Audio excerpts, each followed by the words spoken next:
பெஞ்சால் புயலுக்கு பிறகு தமிழ்நாட்டில் வடகிழக்கு பருவமழையினுடைய தீவிரத்தன்மை என்பது குறைய தொடங்கி இருக்கக்கூடிய சூழ்நிலையில நாளை வங்கக்கடல்ல ஒரு புதிய குறைந்த காற்றழுத்த தாழ்வு பகுதி உருவாக வாய்ப்பு இருப்பதாக வானிலை ஆய்வு மையம் தெரிவித்திருக்கிறார்கள். இந்த குறைந்த காற்றழுத்த தாழ்வு பகுதியினுடைய தாக்கத்தினால தமிழ்நாட்டில் அடுத்து வரக்கூடிய நாட்கள்ல வடகிழக்கு பருவமழையினுடைய தீவிரத்தன்மை என்பது அதிகரிக்க வாய்ப்பு இருக்கும் எனவும் வானிலை ஆய்வு மையம் தெரிவித்திருக்கிறார்கள். குறிப்பாக பெஞ்சால் புயல் முடிந்து தமிழ்நாட்டினுடைய வட தமிழக பகுதிகள் டெல்டா மாவட்டங்கள்ல மழை பொழிவு என்பது குறைய தொடங்கி இருக்கக்கூடிய சூழ்நிலையில மீண்டும் வரக்கூடிய இந்த புதிய காற்றழுத்த தாழ்வு பகுதியினால மீண்டும் மழையினுடைய அளவு என்பது தமிழ்நாட்டில் கணிசமா அதிகரிக்க வாய்ப்பு இருப்பதை நம்ம பார்க்க முடியுது. குறிப்பா டிசம்பர் 11 மற்றும் 12 ஆகிய 2 நாட்கள்ல டெல்டா மாவட்டங்கள்ல கனமழைக்கு வாய்ப்பு இருக்கும் என கனமழைக்கான மஞ்சள் நிற எச்சரிக்கையையும் வானிலை ஆய்வு மையம் கொடுத்திருக்கிறார்கள்.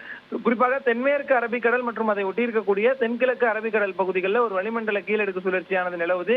இந்த வளிமண்டல கீழடுக்கு சுழற்சினால அடுத்த 3 நாட்களுக்கு தமிழ்நாட்டில் மிதமான மழைக்கு வாய்ப்பு இருக்கு. நாளை உருவாகக்கூடிய, அதாவது வங்கக்கடல்ல நாளை உருவாகக்கூடிய அந்த வளிமண்டல மேலடுக்கு சுழற்சியினுடைய தாக்கமானது தெற்கு வங்கக்கடலினுடைய மத்திய பகுதிகளில் காற்றழுத்த தாழ்வு பகுதியா வலுப்பெற இருக்கு.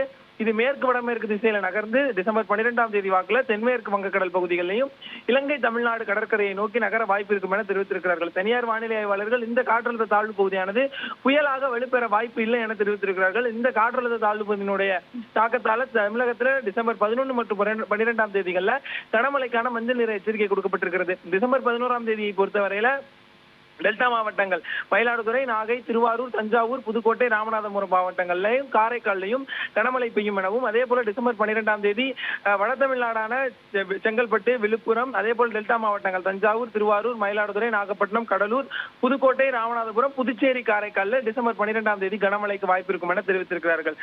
சென்னை மற்றும் புறநகர் மாவட்டங்களை பொறுத்தவரையில அடுத்த 24 மணி நேரத்திற்கு மாலை அல்லது இரவு வேளையில லேசானது முதல் மிதமான மழைக்கு வாய்ப்பு இருக்கும் என தெரிவித்திருக்கிறார்கள்.